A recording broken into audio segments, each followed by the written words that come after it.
Hey, Yanchan. We're trying to rehearse for a play, but the lead actress isn't here. Would you mind filling in for her? Come on, it'll be fun. It's a play about a serial killer. Yay! Come with me, Yanchan. Oh, I understand. Bye, then. Oh, you're leaving already?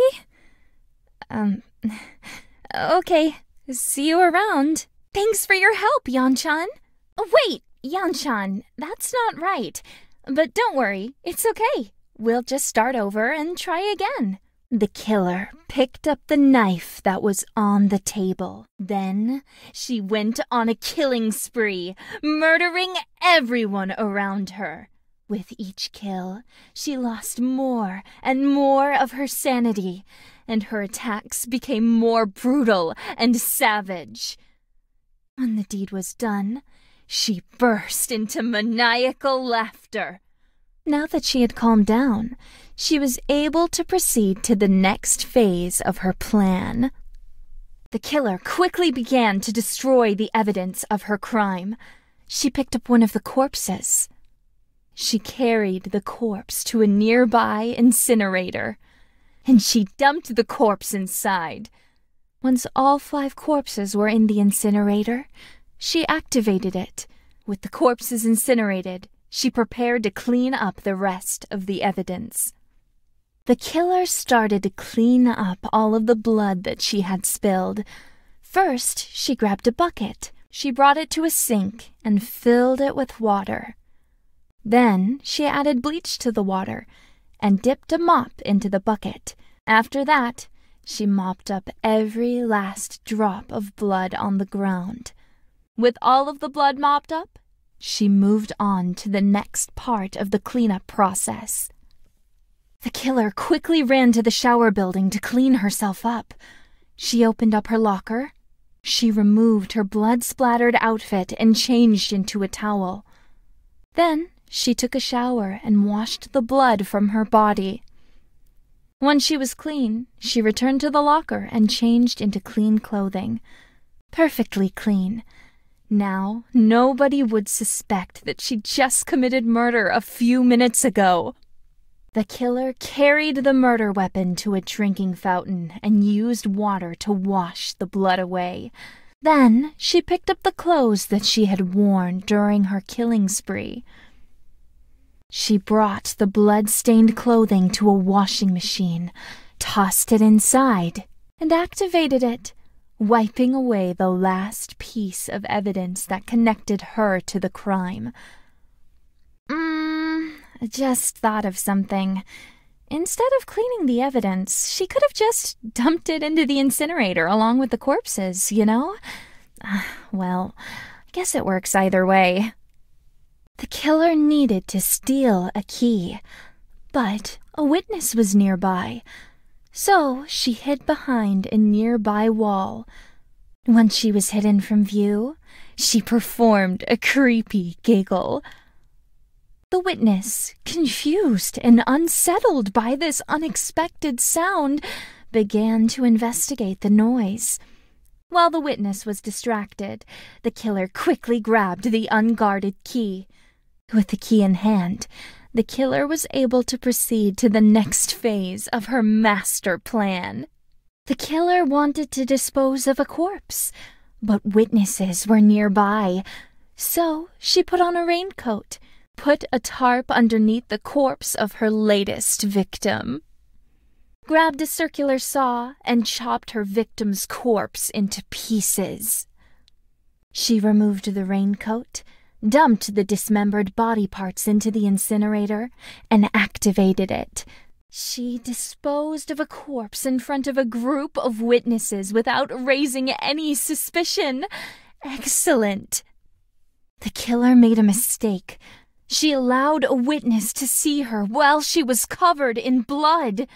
The killer's reputation was at stake. She spoke to the witness and quickly made up an excuse. The witness fell for it. Next, the killer casually socialized with the witness to maintain her act. The witness was a member of the drama club, So the killer made a positive comment about drama. The killer was now on good terms with the witness. Her reputation was safe. For now. The killer researched her victims thoroughly before killing them. She took out her smartphone, snapped a photo of her victim's face, saved it for future use, and hid behind a wall before her victim could take notice of her. By studying her victim's routine, she could visualize her victim's whereabouts at any point in time. She could even visualize the presence of nearby objects that would be useful for committing murder. The killer grabbed a syringe and a tranquilizer. She hid the syringe in her clothing. She spoke to her next victim and convinced the unsuspecting girl to follow her into a secluded room. She closed the door behind her, took out the syringe, and stabbed the girl from behind. She dragged the girl's unconscious body to a large case and dumped her inside of it. She left the area and returned after midnight to collect the body of her victim, with no witnesses. The killer decided to drown her next victim. First, she grabbed some rat poison. Next, she used a giggle to lure her victim away from her food. Then, while her victim was distracted, she put the rat poison into her meal. The killer waited until the victim was puking into a toilet, snuck up behind her, and drowned her. If she could manage to find some lethal poison, I guess she could put that in the food instead.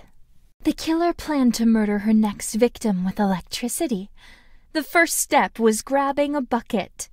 She filled the bucket up with water and dumped the water on the ground at her victim's feet.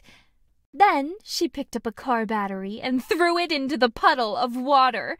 Even as she stood over the corpse of her latest victim, she was already planning her next murder.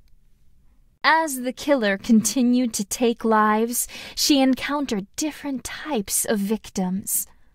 Most of her victims were easy to take down, but some of them fought back. Some victims would fight tooth and nail against the killer, attempting to disarm and apprehend her. However, she always stood victorious in the end. She prepared to build a tripwire trap. She grabbed a knife, a spool of thread, and masking tape. Her next victim would die by fire. She grabbed a canister of gasoline and poured it into a bucket. She poured the gasoline into a water cooler and set up the trap. After her unsuspecting victim was covered in gasoline, she used a candle to light her on fire. She had killed with blades, water, electricity, and even fire itself.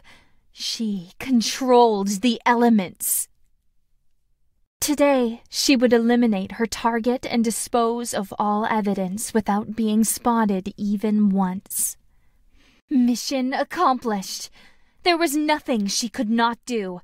She had become a true master of death.